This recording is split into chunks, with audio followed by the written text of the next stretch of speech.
Bonjour Madame Ortiz, vous Bonjour. êtes secrétaire générale de la section du Doubs pour le Secours populaire français. Est-ce que vous pourriez nous parler des missions du Secours populaire français? Eh bien, la mission principale du Secours populaire, c'est la pratique de la solidarité. Oui. Alors, sous quelle forme?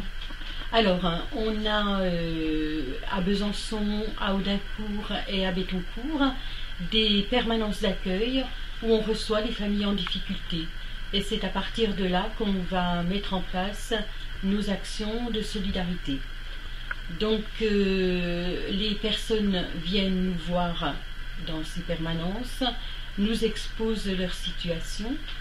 Et là, on a un rôle d'écoute, d'accueil bien sûr, et d'orientation, puisque c'est vrai qu'on doit voir avec la personne ou la famille si elles ont fait le nécessaire pour l'ouverture de leurs droits, que ce soit à la CAF ou ailleurs. Ensuite, ces personnes sont aidées sur le plan matériel. Dans l'immédiat et dans l'urgence, ça peut être un colis alimentaire de suite. Et si c'est une situation qui dure, elles peuvent revenir nous voir chaque fois qu'elles sont en difficulté. Et là, on va les aider sur le plan alimentaire. D'accord. Alors, comme autre type d'action, qu'est-ce que vous avez? Alors, nous avons rue Xavier Marnier, la boutique de vêtements. Et là, c'est pareil. Les personnes qui se retrouvent en manque de vêtements dans l'urgence vont avoir des vêtements gratuits.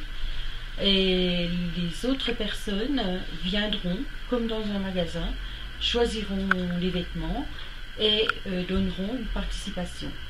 D'accord. Et quels sont vos moyens justement pour faire toutes ces actions?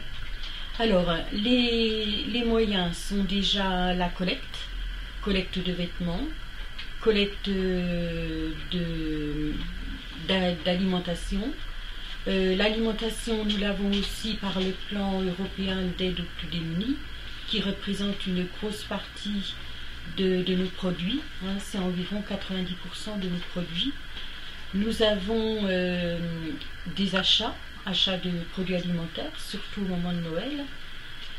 Au niveau des dons financiers, bien sûr, on a besoin pour toutes nos actions de solidarité en priorité de dons financiers, puisqu'il faut faire fonctionner la maison, bien sûr. Et c'est vrai que sans argent, on ne pourrait pas mettre en place les actions, même si on avait le matériel. Très bien. Pour terminer, quels sont quelques chiffres que vous pourriez donner concernant l'association? Alors, l'association, c'est environ 2000 donateurs financiers. C'est environ 200 à 250 bénévoles pour le département du Doubs. Et voilà. Ben, je vous remercie beaucoup. Au revoir. Merci. Au revoir.